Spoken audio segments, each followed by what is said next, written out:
Hey everyone, welcome to Midnight Mystic Stories. I noticed a lot of you who are watching and enjoying the content aren't subscribed yet. If you love spine-chilling stories, creepy encounters, and unexplained mysteries, make sure to subscribe and turn on the notification bell. It really helps the channel grow and helps us keep bringing more of the content you love. And be sure to comment below where you are tuning in from. Thank you and enjoy the video. So, I'm not usually one to spill my guts online, but this thing that happened, I gotta tell someone, and you anonymous internet people seem like a good place to start. It's not even that scary, really. Not in a jump out and scream kind of way. It's more like unsettling. Deep down in your bones, creepy. And the worst part is, it all started so normal. Ridiculously normal. So, there was this girl, right? Sarah. I met her at the library. I know, super cliche.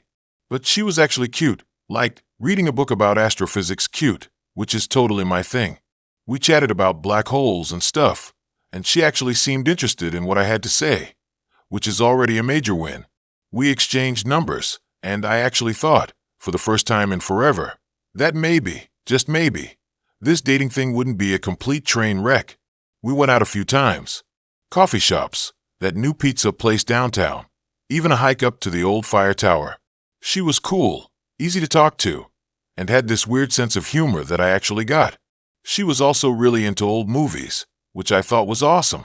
I mean, who doesn't love a good Hitchcock flick, right? On our third date, she invited me over to her place to watch Rear Window. I was stoked.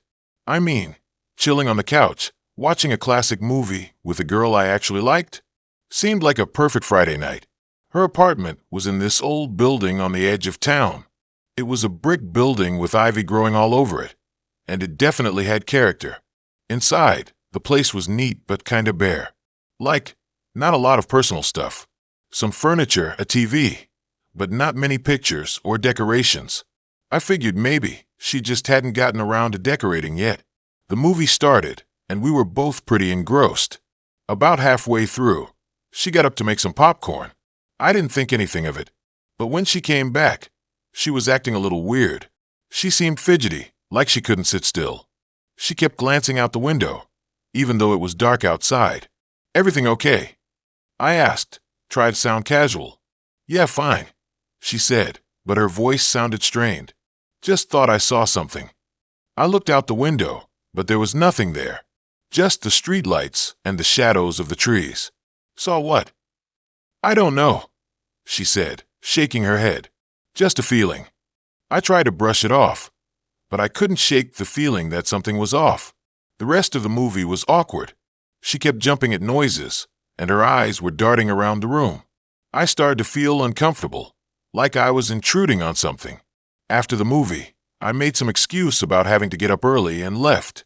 I felt bad, but I just couldn't shake the feeling that something was wrong. I drove home, replaying the night in my head, trying to figure out what had changed. The next day, I texted her to see if she was okay. No response. I called her. Nothing. I started to get worried. I decided to swing by her apartment to check on her. When I got there, the building was eerily quiet. I knocked on her door, but no one answered. I knocked again, louder this time. Still nothing. I tried the doorknob, and to my surprise, it was unlocked.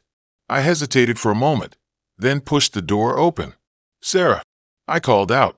The apartment was empty, but it wasn't just empty. It was different. The furniture was gone. The TV was gone. Everything was gone. It was like no one had lived there in years. Dust covered every surface, and the air was stale and musty. I stood there for a moment, stunned. Had I been in the wrong apartment? I checked the number on the door. It was the right one. I walked through the apartment, my heart pounding in my chest. In the bedroom, I found something that made my blood run cold. Scratched into the wall, and what looked like dried blood, were the words, "She's watching." I didn't stick around to investigate. I ran out of the apartment, back to my car, and drove away as fast as I could. I spent the next few days trying to figure out what had happened. I went back to the library, hoping to find Sarah. I asked around, but no one seemed to know her. I even talked to the building manager, but he said he had never heard of anyone living in that apartment. I felt like I was going crazy. Had I imagined the whole thing? Had I just hallucinated the past few weeks? I started to doubt my own sanity.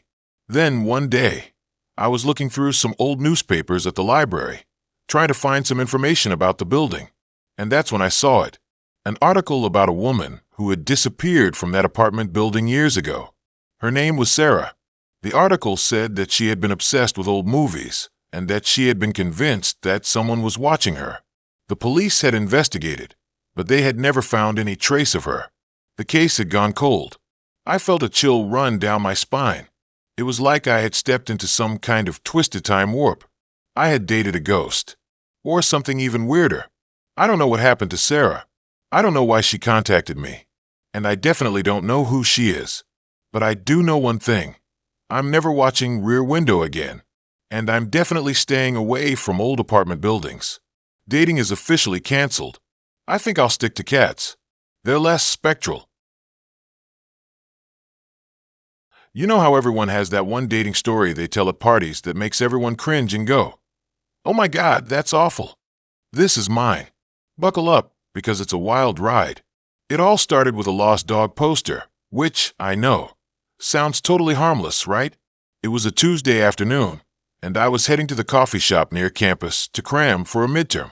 I wasn't really paying attention until this bright yellow poster slapped me in the face. Figuratively, of course. It was a picture of this goofy-looking golden retriever with the biggest, dopiest grin. Lost dog named Champ. It screamed in big, blocky letters. Underneath, there was a phone number in the line. Answers to belly rubs and terrible puns. I chuckled. The terrible puns part got me. I snapped a picture of the poster, thinking I'd share it on my Instagram story. Maybe someone would recognize the dog. I went about my day, aced a midterm, thank you, caffeine, and pretty much forgot about Champ. Until, that is, I got a text late that night. It was from an unknown number, and it just said, "Did you see my poster?" Creepy, right? I almost didn't reply, but then I thought, maybe it was the dog owner, desperate to find their furry friend. So I texted back, "Yeah, I saw it near the coffee shop. Hope you find Champ." The reply came instantly.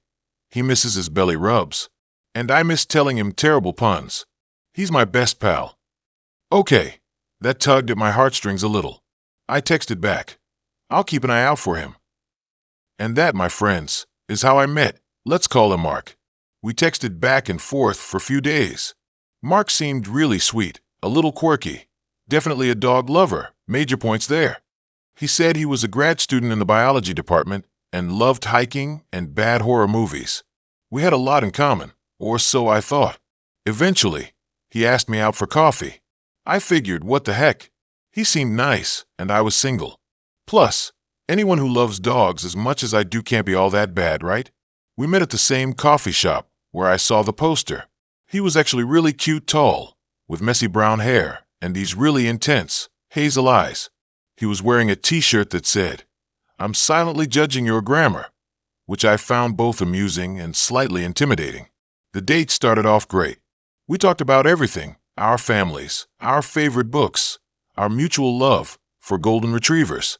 He told me all about Champ, how he'd rescued him from a shelter, and how Champ would follow him everywhere.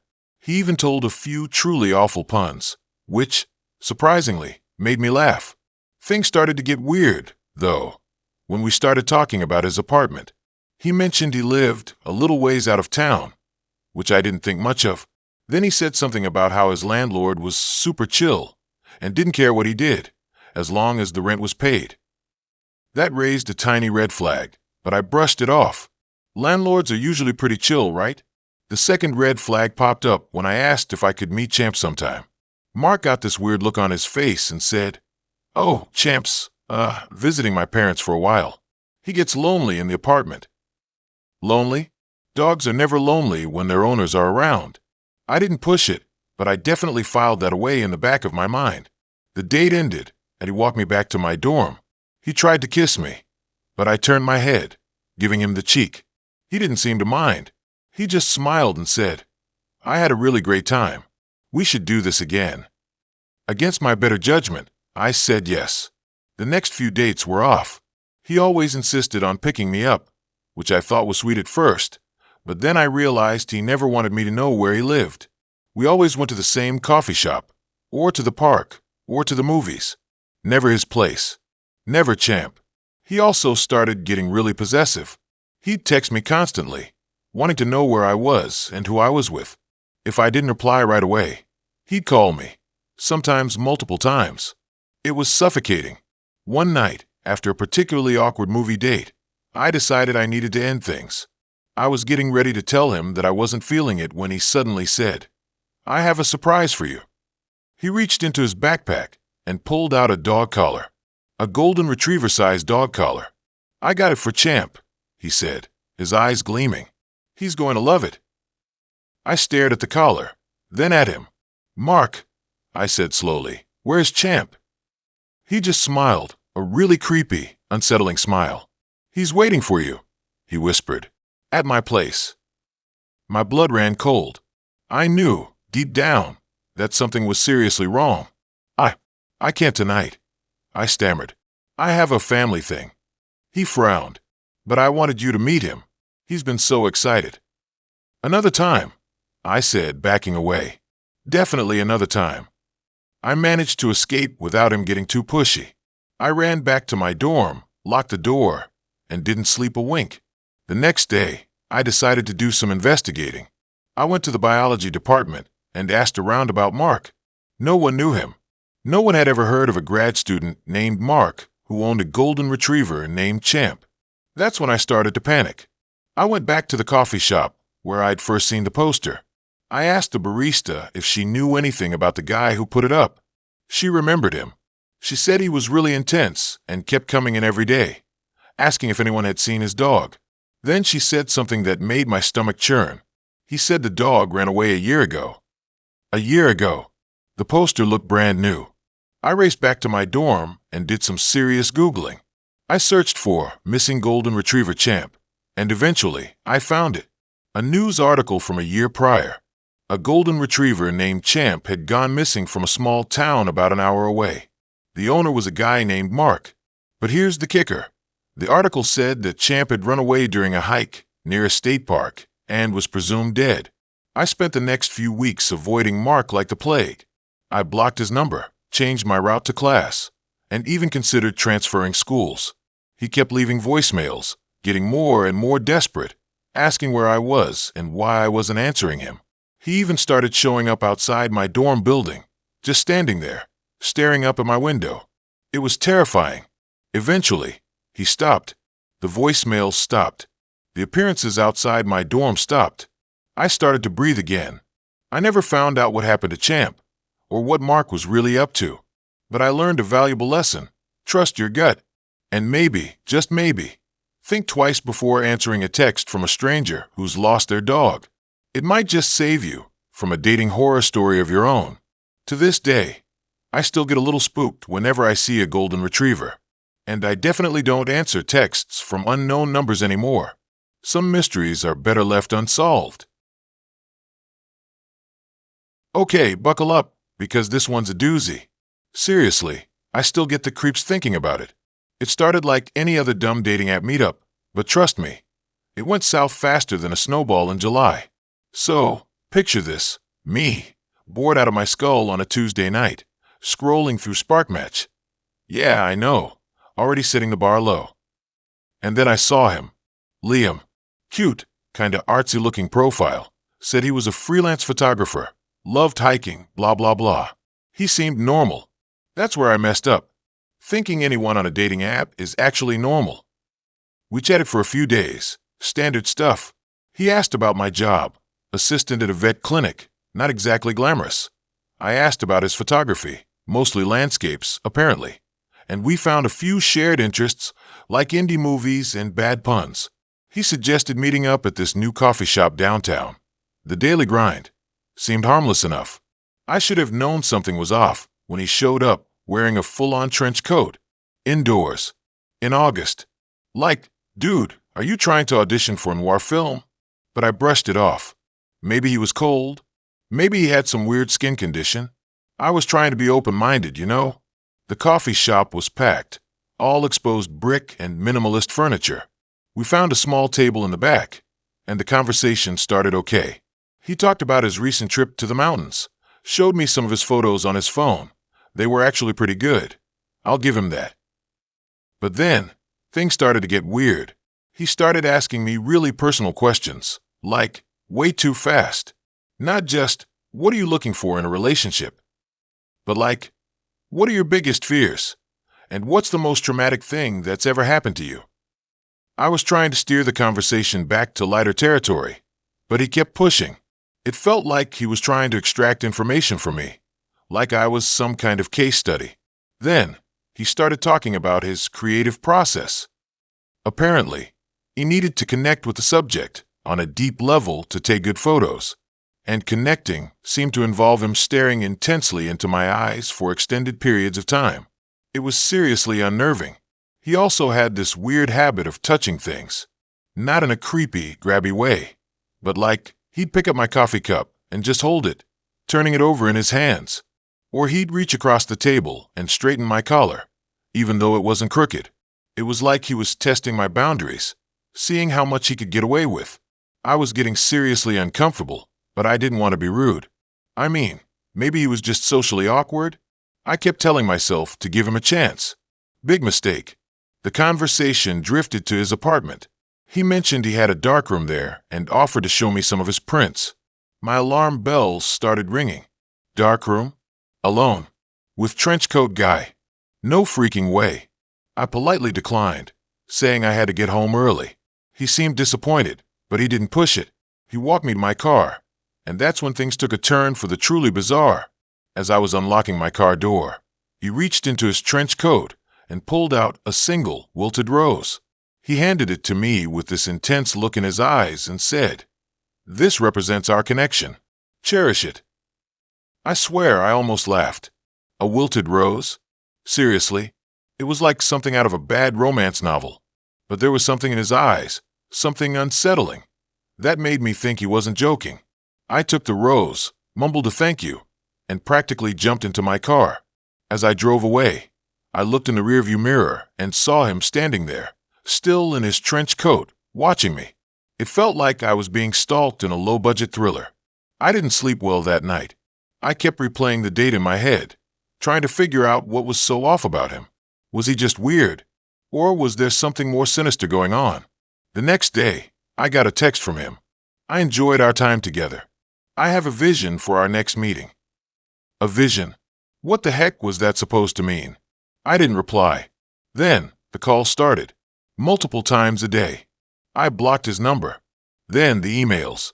Long, rambling messages about destiny and fate and how we were meant to be together. I blocked his email address. I thought that was the end of it. I was wrong.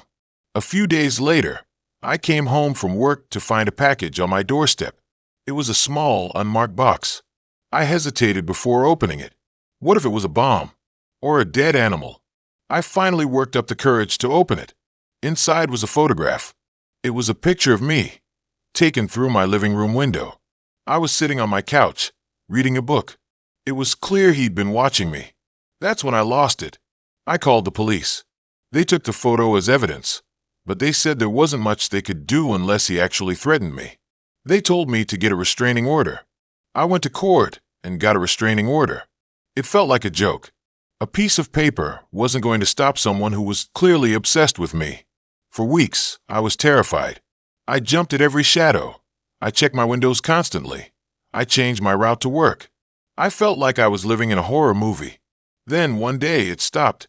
The calls, the emails, the packages. Nothing. I started to breathe a little easier. Maybe he'd finally gotten the message. A few months later, I was at the grocery store when I saw him. He was standing in the produce section, staring at me. He didn't say anything. He just looked at me with this vacant expression on his face. I froze. I didn't know what to do. I wanted to run, but I was paralyzed with fear. Then he smiled. A slow, unsettling smile. And he turned and walked away. I haven't seen him since, but I still think about him. I still wonder what he's doing. And I still get the creeps whenever I see someone wearing a trench coat. The wilted rose? I burned it. A long time ago. I just wanted to forget. You know how sometimes you just get that feeling? Like a little nagging voice in the back of your head whispering, maybe don't do that. I totally ignored mine. Big mistake. Huge. It all started pretty normal, actually. I was scrolling through Insta, bored out of my skull when I saw it. Or her. Her name was Lila, and her profile was all sunshine and smiles and aesthetically pleasing pictures of lattes. I know, basic. But something about her bio caught my eye. It said she was into hiking, old movies, and weird roadside attractions. Okay, that last one? Sold. I'm a sucker for anything quirky and offbeat. I slid into her DMs with a witty comment about her photo of the world's largest ball of yarn. Yeah, I know, I'm smooth. To my surprise, she responded. We started chatting, and it turned out we had a ton in common. We both loved cheesy horror flicks, hated avocado toast, and had a weird obsession with collecting vintage postcards. It felt easy. Too easy, maybe. But I was too caught up in the new relationship energy to notice any red flags. After a week or so of constant texting, she suggested we meet up. She proposed this antique store way out in the boonies. Now, usually, I'd be all over that.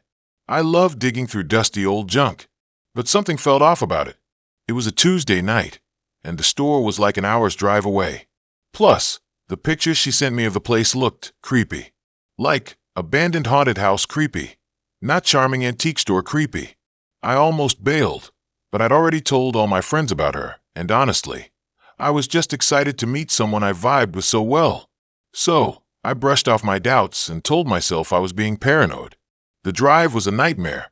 The GPS kept cutting out, and the road got narrower and bumpier the further I went. By the time I finally pulled up to the antique store, it was pitch black. The place looked even worse in person. The paint was peeling, the windows were boarded up, and there was this weird, musty smell in the air. I almost turned around right then and there, but then I saw Lila standing on the porch, bathed in the eerie glow of the single flickering porch light. She looked exactly like her pictures, only more intense. Her eyes were wider, her smile was brighter, and her voice had this odd, almost sing-song quality to it. She gave me a hug that lingered a little too long, and then pulled me inside. The inside of the store was even creepier than the outside. It was crammed floor to ceiling with all sorts of strange stuff. Dusty dolls with missing eyes, antique medical equipment, taxidermied animals with vacant stares, and portraits of stern-looking people I definitely didn't want to meet in a dark alley. Lila seemed perfectly at home amongst the clutter, flitting around and pointing out her favorite treasures. The first hour was okay. We talked about movies, music, and our shared love of the bizarre. But as the night wore on, things started to get weird. Lila started asking me really personal questions, like about my family, my childhood, and my deepest fears. It felt like she was trying to pry something out of me. Then she started showing me around the back rooms. These rooms were even more unsettling than the front. One room was filled with old books bound in what looked like human skin. I really hope it wasn't. Another room had a collection of antique toys that seemed to be staring directly at me. In the last room, she showed me a huge, ornate mirror. This, she said, her voice dropping to a whisper, is a scrying mirror. Legend says you can see the future in it. I laughed nervously and told her I wasn't really into that kind of stuff, but she insisted. She grabbed my hand and led me to the mirror. As I stared into its depths, I felt a strange pull, like I was being drawn into another dimension. My reflection seemed to waver, and for a split second, I thought I saw something else staring back at me. Something dark and malevolent. I jerked away from the mirror, feeling dizzy and disoriented. Lila just laughed and said, "See, it works." I told her I needed some air and went outside. As I stood on the porch, trying to catch my breath, I noticed something strange. The moon was full, and the trees around the store were casting long, eerie shadows. In one of those shadows, I saw something move. It looked like a figure, tall and thin, lurking in the darkness. I squinted, trying to get a better look, but it disappeared. I was officially freaked out. I told Lila I had to go, that I wasn't feeling well. She seemed disappointed, but didn't try to stop me. She walked me to my car, gave me another lingering hug, and whispered in my ear, "Don't forget about me." The drive home was even worse than the drive there. The The GPS was completely useless, and I kept getting lost on these back roads. Every time I looked in my rearview mirror, I thought I saw headlights behind me. But when I checked again, there was nothing there. I finally made it home around 3 a.m., exhausted and terrified. I locked all the doors, closed all the curtains, and crawled into bed. But I couldn't sleep. Every creak of the house, every rustle of leaves outside my window, sent a jolt of adrenaline through my system. The next day, I did some research on the antique store. Turns out, it had a pretty dark history. It had been owned by a family of occultists who were rumored to have practiced black magic. The store had been abandoned for years after the last member of the family disappeared without a trace. I tried to block Lila from my mind, but I couldn't. She kept texting me, calling me, leaving me voicemails. Her messages were getting increasingly strange and insistent. She wanted to see me again, to show me more of her treasures. I changed my number, blocked her on social media, and even considered moving. I was convinced that she was dangerous, that she was somehow connected to the dark history of the antique store. It's been a few months since that night, and I haven't heard from her. But I still get that feeling sometimes, that little nagging voice in the back of my head. And every time I see an antique store, or a full moon, or even just a picture of a latte, I get a shiver down my spine. I know she's still out there, somewhere. And I know, with a certainty that chills me to the bone, that she's waiting for me to make another mistake. And believe me, I'm never ignoring that voice again. It all started with a damn algorithm. You know, those dating apps that promise to find your soulmate using some complicated math equation? Yeah, well, mine apparently had a glitch. Or maybe my soulmate is just a complete psychopath. Either way, I ended up on a date with someone who made me question everything I thought I knew about human beings. So there I was, scrolling through SparkMatch one boring Tuesday night. I was supposed to be studying for my bio midterm, but let's be real, nobody actually studies on a Tuesday night. I saw this profile, Liam. Okay, on paper, Liam was perfect. He was cute, a little nerdy looking with those big glasses, said he loved hiking and old movies, and his bio was funny and self-deprecating. He seemed like the antidote to all the gym bros and finance bros I'd been wading through. We matched, we chatted, and the conversation flowed really easily. We bonded over our shared love for Wes Anderson movies and our mutual hatred for reality TV. He seemed genuinely interested in getting to know me, asking about my family, my hobbies, my dreams. It was refreshing. So naturally, I said yes when he asked me out. He suggested meeting at this little bookstore cafe downtown, the Book Nook. I thought it was super cute and quirky. Perfect for a first date, right? Wrong. So wrong. He was already there when I arrived, sitting at a table by the window, a steaming mug in front of him. He looked even better in person. His hair was a little messy in that I woke up like this kind of way, and he had this genuine, warm smile. I instantly felt at ease. We started talking, and it was just like our online chats. Easy, comfortable, funny. We talk about our families, our jobs. I was working part-time at a local bakery, and our favorite books. He told me he was a software developer, which honestly explained the whole nerdy cute vibe. Then, things started getting weird. It started subtly. He began asking really specific questions about my routine. Like, what time I usually left for work, what route I took, what kind of security system my apartment building had. At first, I brushed it off as him just being curious, trying to make conversation. But the questions kept coming, each one more intrusive than the last. He asked about my roommates, their schedules, their personalities. He asked if I felt safe in my neighborhood, if I ever walked home alone at night. He even asked if I had a boyfriend before, and if so, what happened to him. I started getting a really bad feeling, like a knot forming in my stomach. I tried to steer the conversation back to lighter topics, but he always managed to bring it back to my personal life, to my safety, to my vulnerabilities. Then, he pulled out this small notebook, like a really small, leather-bound notebook. He flipped it open and started reading from it. And the stuff he was reading, it was about me. He knew my address. He knew my phone number. He knew my social media handles, obviously. But he also knew things I hadn't even told him. He knew the name of my childhood pet hamster. the street I grew up on, the name of my favorite teacher in high school. He said he'd been researching me to make sure I was safe. I swear, the blood drained from my face. I felt like I was going to be sick. I wanted to scream, but I was frozen in place, paralyzed by fear. I tried to stay calm, to not freak out. I told him, as politely as I could, that I wasn't comfortable with him knowing so much about me, especially since we had just met. I told him that it was creepy, that it made me feel unsafe. He just smiled, that same warm, genuine smile he'd greeted me with. But this time, it felt wrong. It felt predatory. He said he was just trying to protect me, that the world was a dangerous place, and he wanted to make sure I was okay. He said he was a good guy, that he would never hurt me. But I didn't believe him. I didn't trust him.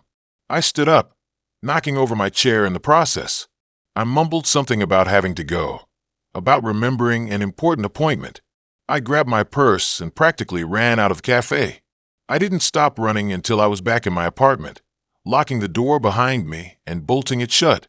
I called my best friend, Sarah, and told her everything. She was horrified. She told me to call the police. I didn't call the police. I was scared. I didn't have any proof, just a really bad feeling. I was afraid they wouldn't take me seriously. So I did the next best thing. I blocked Liam on every social media platform, changed my phone number, and reported his profile to the dating app. I also started carrying pepper spray, just in case. For weeks, I was terrified. I kept looking over my shoulder, expecting to see him lurking in the shadows. I barely slept, haunted by his smile, by his words, by the knowledge that he knew so much about me. Eventually, the fear started to fade. I started to feel safe again. I chalked it up to a really bad date, a close call. I tried to move on. But then, a few months later, I got a package in the mail. It was a small, leather-bound notebook, just like the one Liam had at the cafe. Inside, on the first page, was a single sentence, written in his neat, precise handwriting. "I'm always watching." I screamed. I threw the notebook across the room. I called the police this time. They took it seriously. They opened an investigation. I don't know what happened to Liam. I don't know if they ever caught him. All I know is that I haven't been on a dating app since, and I probably never will be again. Some algorithms are better left unsolved. The thing is, that whole mess made me really rethink how I put myself out there. I was way too trusting, sharing too much online. Now, I'm like a digital ninja, scrubbing my info and being super careful about who I talk to. Seriously, if someone asks too many personal questions too fast, I'm out. It's a scary world, and that whole Liam thing just hammered that home. Be careful out there, especially online. Trust your gut, and don't be afraid to run if something feels off.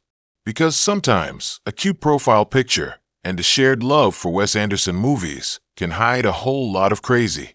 And that notebook, it's locked in a safe deposit box. Just thinking about it gives me the creeps. You know when you meet someone and your brain just screams run? Yeah. Well, I didn't listen that one time. And let me tell you, it's a story that still makes my skin crawl. It wasn't some dramatic thriller movie type of stuff, but it was deeply unsettling. The kind that gets under your skin and stays there. It all started so innocently. Just another swipe right on that stupid app. His name was Ethan. Cute enough, I guess, in a kind of quirky, artsy way. Messy brown hair, big brown eyes. Always wore these really faded band t-shirts. He messaged me first, something about my profile mentioning I liked old movies. We talked for a bit, and he seemed genuinely interested in what I had to say, which was a refreshing change from the usual "hey beautiful" garbage. We decided to meet for coffee at this little cafe downtown. The first thing I noticed was that he was even taller than I thought he'd be. He had this nervous energy about him, like a hummingbird trapped in a glass box. He kept fidgeting with his hands and looking around, but he was polite, and the conversation flowed. We talked about everything: movies, music, books, our families, our dreams. He was actually a pretty good listener, asking questions and really paying attention. Things progressed naturally enough. A second date, then a third. We went to a concert in the park, walked along the river, even cooked dinner together at his apartment. His place was a little eccentric, overstuffed with books and records, vintage posters plastered on the walls. It felt cozy, in a chaotic sort of way. It was after a few weeks that things started to get weird. Subtle at first, almost unnoticeable. He started getting possessive, wanting to know where I was all the time, who I was with. If I didn't text him back immediately, he'd call, sometimes multiple times. I chalked it up to him being really into me, maybe a little insecure. I mean, who hasn't been there, right? Then came the questions. Not just regular getting-to-know-you questions, but intense, probing questions about my past. He wanted to know about every relationship I'd ever been in, every guy I'd ever dated. He'd ask the same questions over and over, as if he was trying to catch me in a lie. It made me really uncomfortable, but when I tried to change the subject, he'd just steer it right back. One night, we were at his place watching a movie. I went to the bathroom, and when I came back, he was holding my phone. He said he was just checking the time, but I saw that he was scrolling through my messages. I snatched it back, and he got this really cold look in his eyes. He didn't apologize. He just stared at me, like he was trying to figure me out. That was the first major red flag, the one I should have listened to. But I was young, and I really wanted to believe that he was just a little messed up, not dangerous. I told myself it was just his way of showing he cared. Things escalated quickly after that. He started showing up unannounced at my work. He'd call me from random numbers, just to see if I'd answer. He even started following me home from class, which I only realized one day when I saw his car parked down the street from my apartment. I confronted him about it, and he completely denied it. He said I was being paranoid, that I was imagining things. He even managed to make me feel like I was the crazy one. I started doubting myself, wondering if I was just overreacting. It all came to a head one Saturday. I was supposed to meet my friends for lunch, but Ethan kept calling, begging me to stay with him. I told him I couldn't, that I needed some time to myself. He got really angry, accusing me of lying, of seeing someone else. I hung up, turned off my phone, and went to meet my friends. I had a decent time, but I couldn't shake the feeling of being watched. Every time I glanced around, I thought I saw Ethan lurking in the shadows. I probably just imagined it, but it was enough to completely ruin my appetite. When I got back to my apartment, I found a note taped to my door. It was written in Ethan's handwriting, filled with apologies and declarations of love. It ended with a promise that he would do anything to keep me. That was it. I was done. I packed a bag, called my best friend, and spent the next few days at her place. I blocked Ethan's number, deleted him from all my social media, and told everyone I knew to keep an eye out for him. It wasn't easy. He kept trying to contact me through burner phones, through mutual friends, even through my family. He sent emails, letters, even showed up at my parents' house. It was terrifying. Eventually, he got the message. He stopped contacting me, and I slowly started to feel safe again. I never went back to my apartment. I found a new place to live. I still think about him sometimes, wondering what went wrong, what I could have done differently. I know I made mistakes, ignoring the red flags and giving him too many chances. But I also know that I'm not responsible for his actions. The whole thing was a wake-up call. I learned a lot about myself, about relationships, and about the importance of trusting my gut. Now, if I even get a slight inkling that something's off, I'm out. Life's too short for that kind of crazy. And honestly, I'm way happier swiping left these days. Here goes. Let me know if you want another one after this.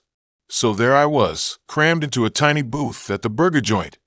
Ketchup smeared halfway up my arm because I'm basically a walking disaster. It was supposed to be a casual first date, you know? Like, super low pressure. Burgers, fries, maybe a milkshake if things went well. Famous last words, right? I'd swipe right on this guy, Mark, because he had this really goofy picture of him dressed as a pirate for Halloween. I thought, okay, at least he has a sense of humor. Big mistake. Huge. He showed up, and honestly, he was even cuter in person. Great smile, nice eyes, dressed, well, a little too nicely for a burger place. But whatever. He started talking, and that's when the first red flag popped up, waving like a frantic cheerleader. He started telling me all about his job. Now, I don't mind hearing about someone's work, but this was different. He was a financial consultant, whatever that means, and he went on and on about leveraging assets and optimizing portfolios, like I was supposed to know what any of that meant. I tried to nod and smile, but honestly, I was mostly focused on not dropping a giant glob of ketchup on his pristine white shirt. He didn't even ask me anything about myself. I mean, come on. Isn't the whole point of a date to, get to know each other? I tried to steer the conversation towards something a little more human. I mentioned that I was studying art history at the local college. His response, "Oh, that's interesting. So, what are you planning to do with that?" Okay, fair enough. Maybe he was just trying to be practical. I explained that I was hoping to work in a museum or maybe even restore old paintings. He looked at me like I had sprouted a second head. "That doesn't sound very lucrative," he said, with a slight wrinkle of his nose, like he had smelled something bad. I just laughed it off, trying to keep things light. But then he started getting weird. He kept glancing around the restaurant, like he was expecting someone to jump out from behind a potted plant. He'd pause mid-sentence and just stare at the entrance. It was super unnerving. Then came the conspiracy theories. Out of nowhere, we were talking about the burger, which, by the way, was only okay, and he suddenly launches into this rant about how the government is controlling our minds through the food we eat. He said there were secret chemicals in the beef that were designed to make us docile and compliant. I swear, I almost choked on my French fry. I tried to change the subject again, talking about a movie I'd seen recently. He cut me off. "Movies are just propaganda," he declared. "They're designed to manipulate our emotions and control our perceptions of reality." At this point, I was seriously considering faking a sudden illness. I mean, I would have preferred explosive diarrhea to another minute of his paranoid ramblings. But then things took a turn for the truly bizarre. He started talking about his apartment. He said it was specially designed to protect him from electromagnetic frequencies and psychic attacks. He claimed to have lined the walls with aluminum foil and installed some kind of energy shield in the bedroom. He said he even had a special machine that generated positive vibrations to ward off negative influences. I just stared at him, my jaw hanging open. I'm pretty sure I actually drooled a little. And then he invited me back to his place. He said, "You should come over sometime. I could show you the technology." My brain short-circuited. Was he serious? Was this some kind of elaborate joke? I managed to stammer out something about having an early class the next day, and he seemed disappointed, but not surprised. He paid the bill, thank God, and we walked out to our cars. As I pulled out of the parking lot, I glanced in my rearview mirror. He was still standing there, staring after me. And then he did something that made my blood run cold. He raised his hand and made a strange gesture, like he was casting a spell or something. It was quick, almost imperceptible, but I saw it.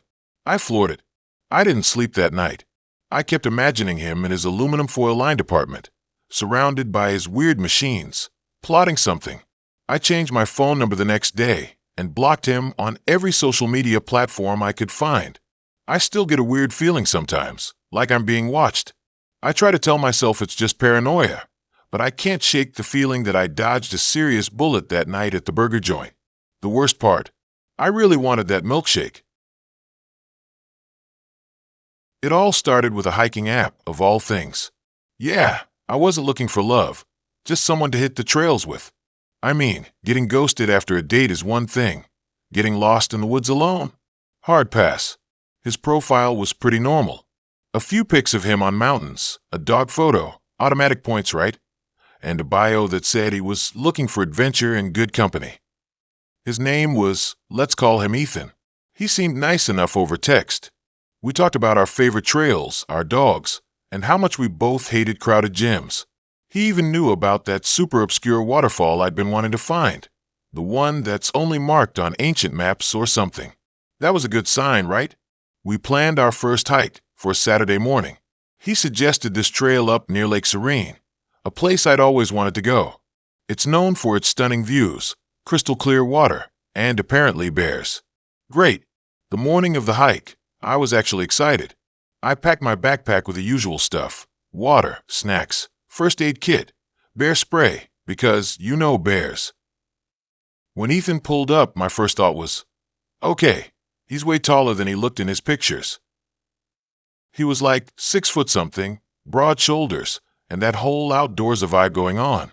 He had this intense look in his eyes, though, kind of like he was always thinking about something really important. I brushed it off.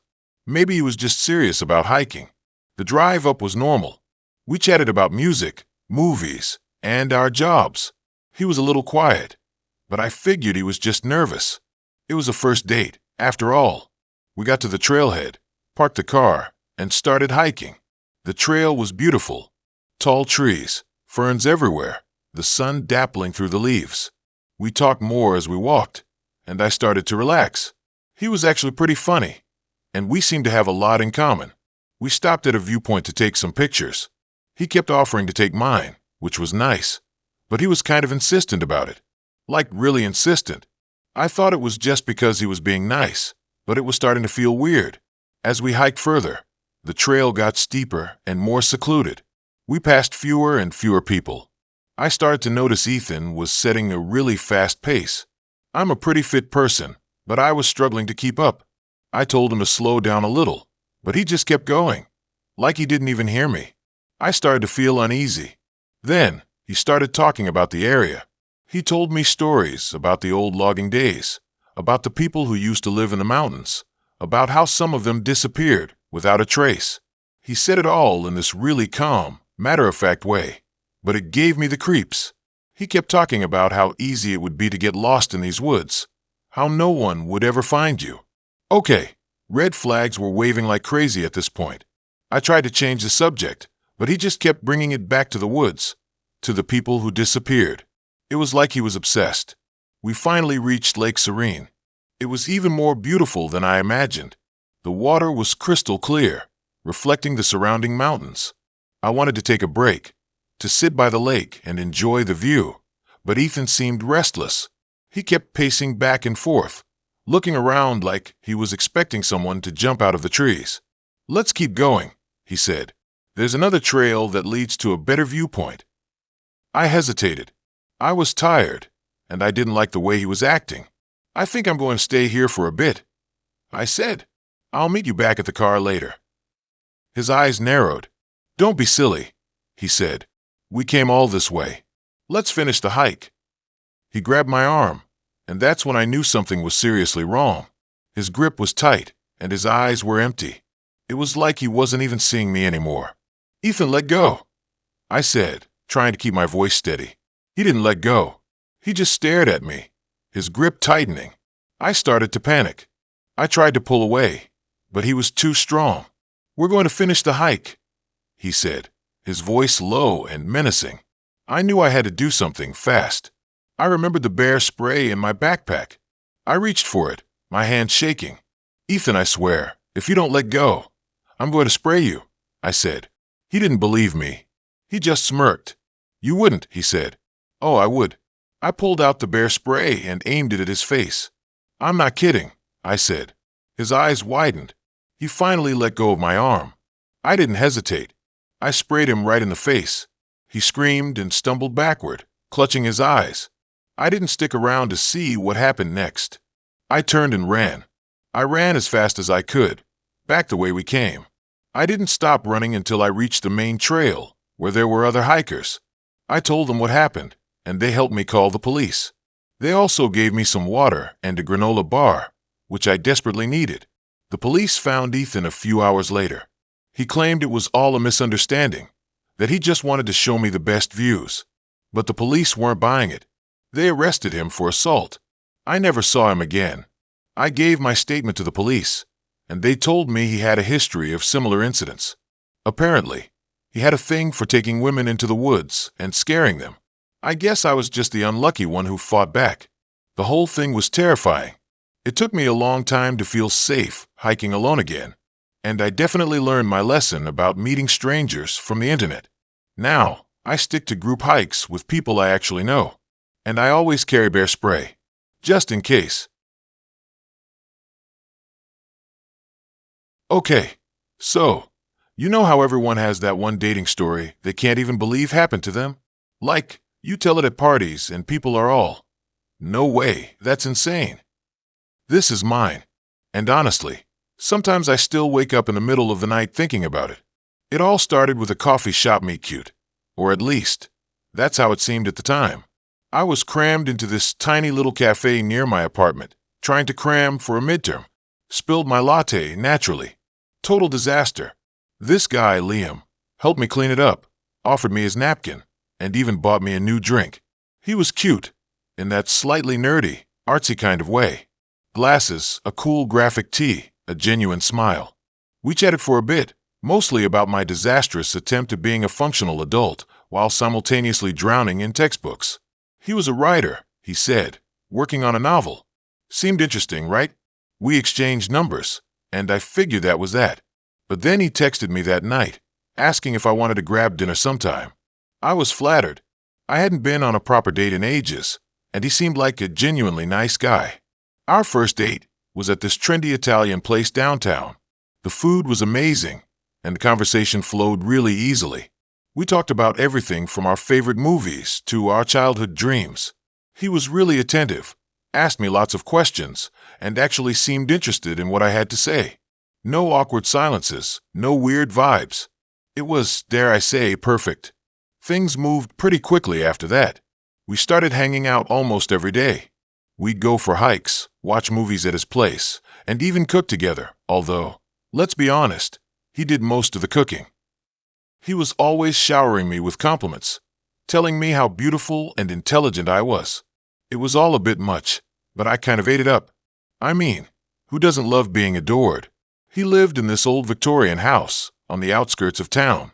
It was kind of creepy, to be honest, but also charming in a spooky kind of way. He said he inherited it from his grandmother. It was filled with antique furniture and dusty books. He said he liked the atmosphere, that it helped him write. That should have been my first red flag, but I ignored it. I was too caught up in the whirlwind romance. He was so different from anyone I had ever dated before. He was intense, passionate, and completely focused on me. It felt intoxicating. Then things started to get weird. It started small. He would get really jealous whenever I talked about other guys, even just in passing. He'd say things like, "Why are you talking about him? You have me now." I tried to brush it off as him just being insecure, but it made me uncomfortable. Then he started showing up unannounced at my apartment. He said he just wanted to surprise me, but it felt like he was checking up on me. I told him I needed my space, but he didn't seem to understand. The biggest red flag of all was his novel. He wouldn't let me read it. He said it wasn't ready yet, that it was too personal. But I'm a curious person, and I really wanted to know what he was working on. One day, when he was out of the house, I decided to snoop. I know it was wrong, but I couldn't help myself. I found his laptop on his desk and opened the document labeled My Masterpiece. What I read chilled me to the bone. It wasn't a novel. It was a detailed account of our relationship, but from his perspective, and it wasn't a flattering portrayal. He described me as being easily manipulated and desperate for attention. He wrote about how he was molding me into his ideal woman.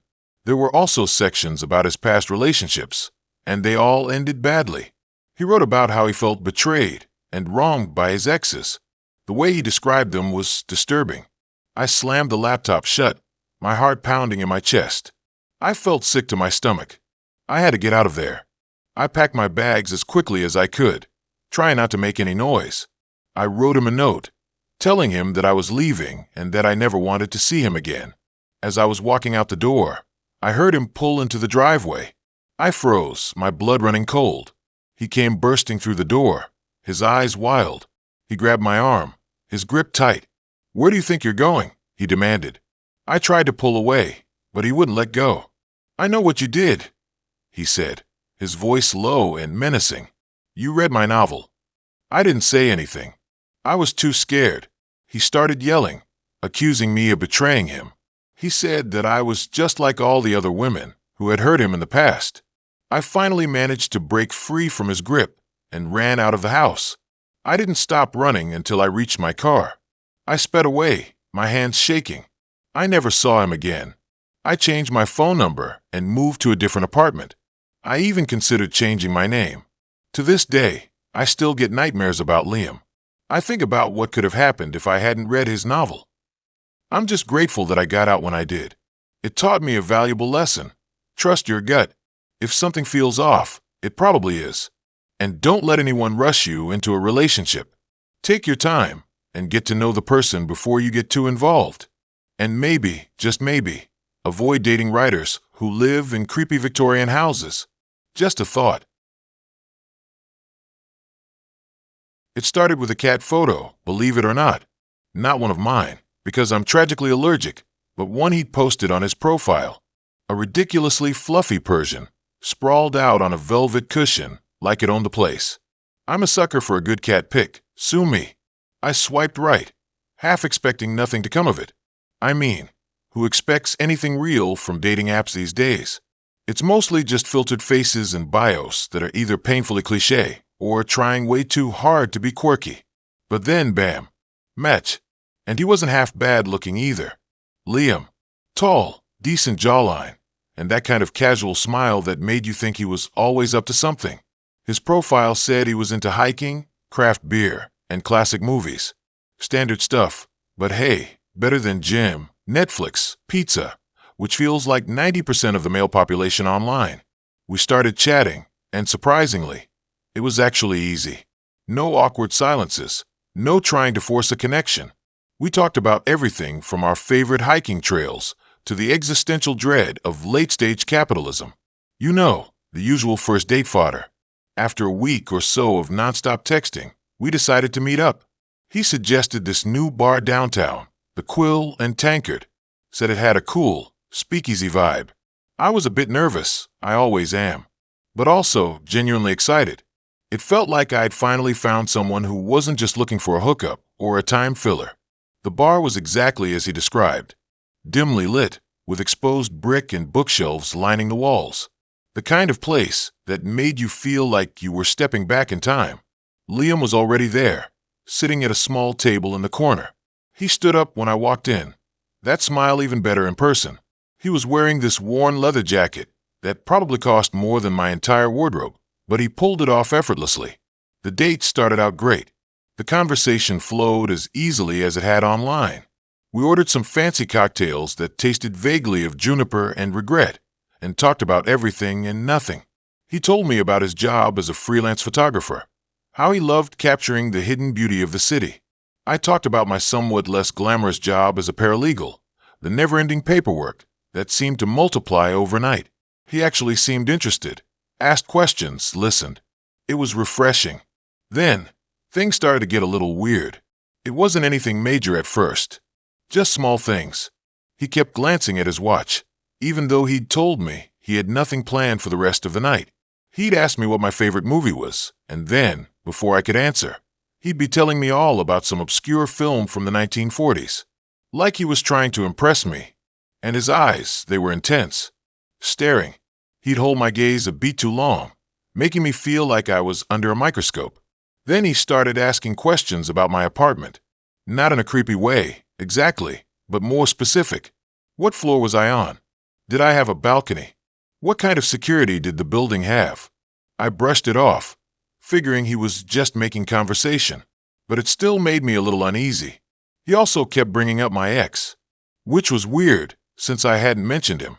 He'd say things like, "So, you said you were single, completely single?"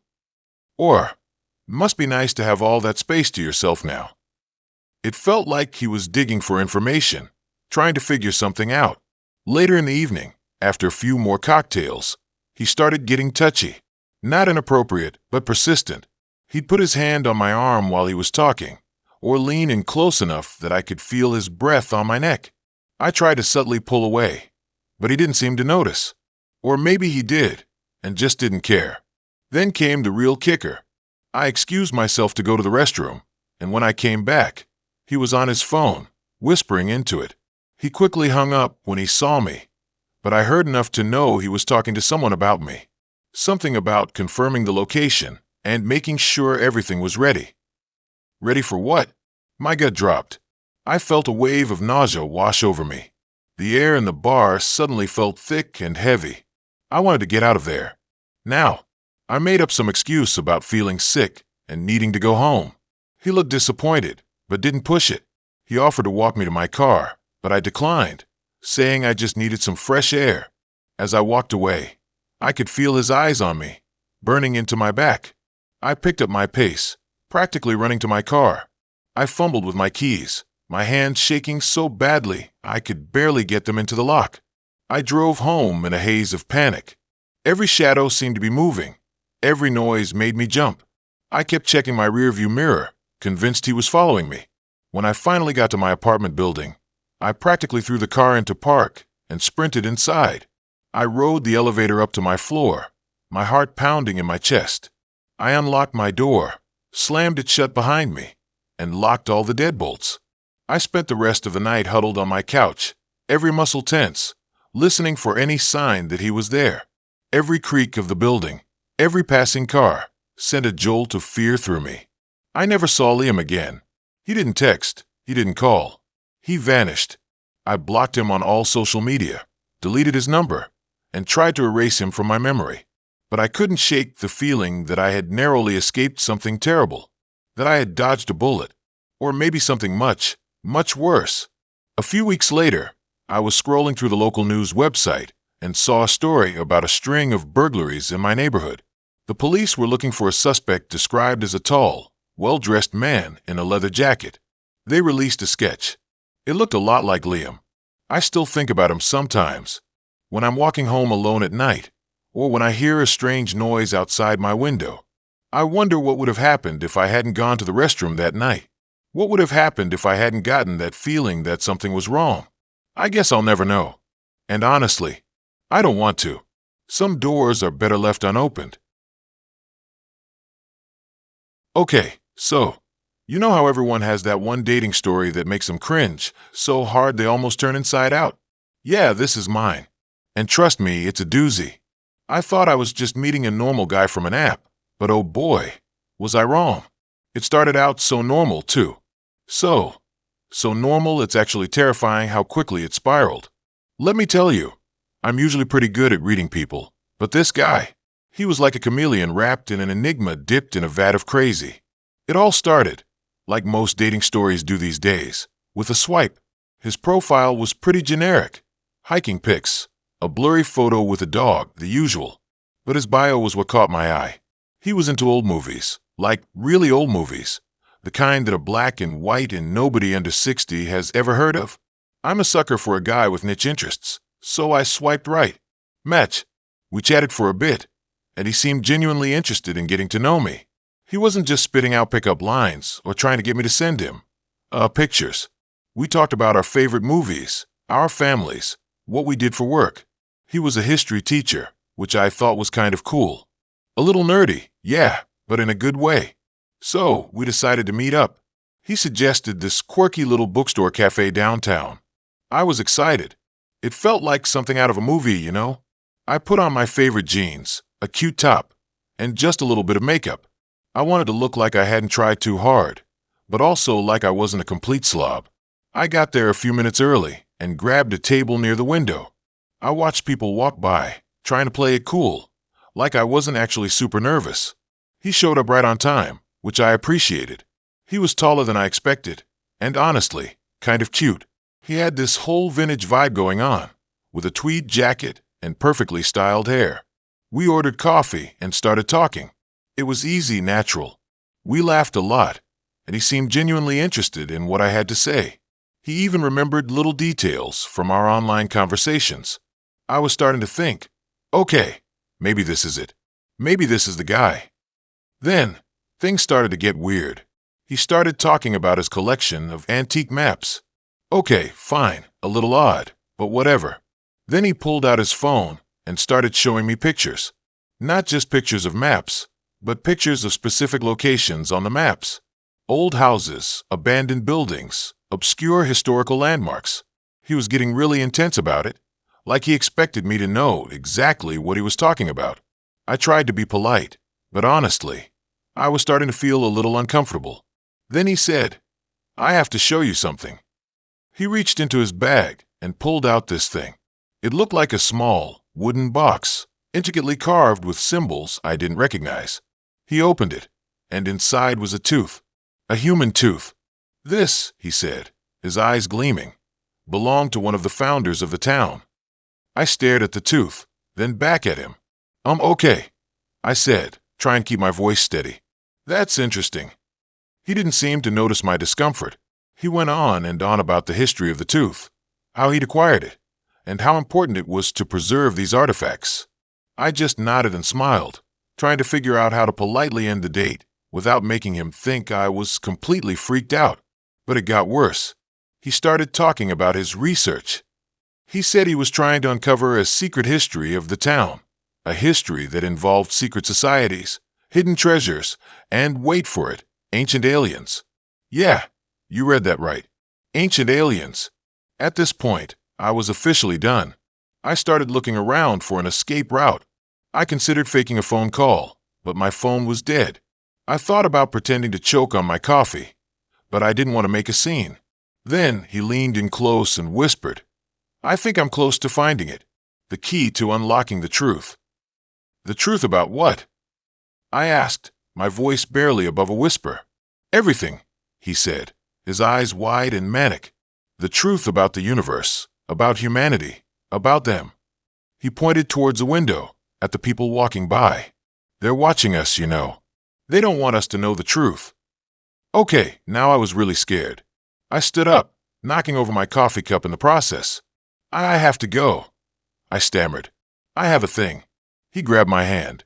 Wait, he said, his grip surprisingly strong. I need to show you something else. I pulled my hand away. No, I said firmly. I really have to go. I practically ran out of the bookstore, leaving him standing there with his creepy box and his ancient alien theories. I didn't stop running until I was back in my car, heart pounding. I drove home and immediately blocked his number. I deleted the dating app and swore off online dating for a good long while. But the worst part? A few weeks later, I saw him again. I was at the grocery store, and he was there, standing in the frozen food aisle, staring intently at a box of microwave dinners. He saw me too. He gave me this knowing smile, like he knew something I didn't. He just kept smiling, and then went back to staring at the dinners. I haven't seen him since, but I still think about him sometimes. I wonder if he ever found his truth. And I wonder if I'm being watched by them. So yeah, that's my dating horror story. I learned a valuable lesson. Always trust your gut, and never, ever date a guy who owns a human tooth. Ever. And just a fair warning to anyone online dating, be safe. But honestly, I don't think I'll ever fully recover from the whole ancient aliens part. Like, what does that even mean? Okay, so, you know how everyone has that one dating story that just makes you cringe into next week? Well, buckle up, buttercups, because I'm about to unload mine. It's the kind of story I still can't believe actually happened to me. I mean, I've heard some weird stories, but nothing quite like this. It all started with a dating app, of course. Where else does teenage awkwardness blossom these days? His name was Ethan, and on paper, he was perfect. Tall, kind of broody looking in his photos, loved hiking like me.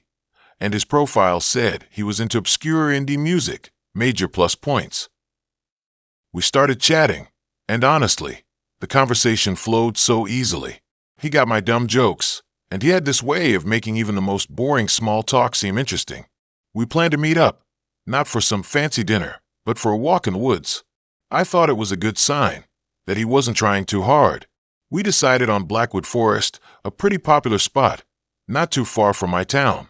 It's always busy on weekends, so I figured it would be a safe bet for a first date. I was so wrong. The day of the date, I was actually excited. I put on my favorite hiking boots, some jeans, and a hoodie. I didn't want to seem like I was trying too hard. He said he'd meet me at the entrance to the trails. When I saw him, I have to admit, I was a little taken aback. He looked different than his pictures. Like, the photos had to be at least a year old. He was thinner, and his eyes looked kind of intense. But I brushed it off. Everyone looks a little different in person, right? Hey, I said, trying to sound casual.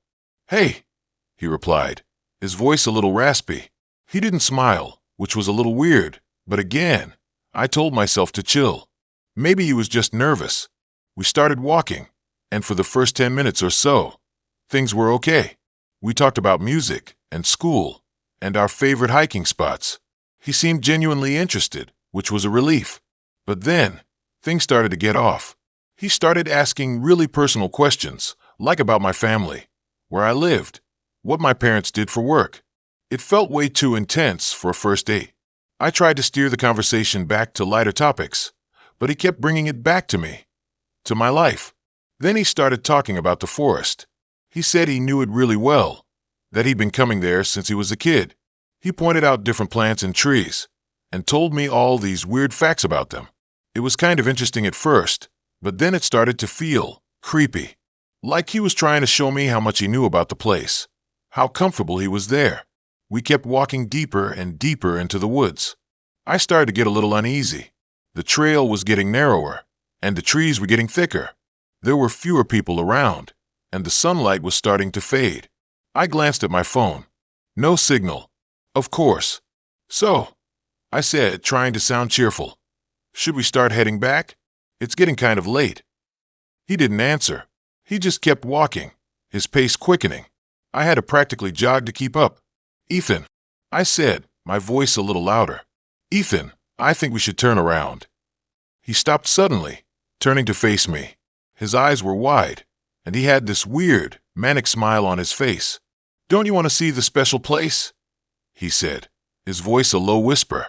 The special place? I asked, my heart pounding in my chest. Yeah, he said, grabbing my hand. His grip was surprisingly strong. I've been waiting to show someone for a long time. I tried to pull my hand away, but he wouldn't let go. He started pulling me forward, off the trail, into the dense undergrowth. Ethan, stop it. I said, my voice trembling. I don't want to go to any special place. He ignored me, dragging me through the trees. Thorns scratched at my arms and legs. I could hear my own breathing, ragged and panicked. Finally, we reached a small clearing. In the center of the clearing was a shrine. It was made of twigs and leaves and bones. Animal bones, mostly. But there were other things too. Things I didn't want to look at too closely. My blood ran cold. This wasn't some innocent hiking date gone wrong. This was something else entirely. What is this? I whispered, my voice barely audible. He smiled, a truly terrifying smile. It's where I come to connect with nature, he said, where I feel alive. He let go of my hand and stepped towards a shrine. He started chanting something in a language I didn't understand. It was low and guttural, and it made the hairs on the back of my neck stand on end. I knew I had to get out of there. I turned and ran. I ran as fast as I could, back through the trees, back towards the trail. I could hear him yelling behind me, but I didn't stop. I didn't look back. I finally stumbled back onto the trail, gasping for breath. I ran until I reached the entrance to the forest, where I saw other people, normal people. I didn't stop until I reached my car. I drove home in a daze. I didn't tell anyone what happened, not even my best friend. I was too ashamed, too scared. I blocked Ethan's number and deleted the dating app. I didn't go back to Blackwood Forest for months. Even now, years later, I still think about it sometimes. I wonder what would have happened if I hadn't run. I wonder what that special place really was. And I shudder to think that someone like Ethan is still out there, lurking in the shadows, waiting to lure another unsuspecting person into his twisted world. I still go on dates, but now I always meet in public, well-lit places. And I always make sure someone knows where I am, just in case. You can never be too careful, you know?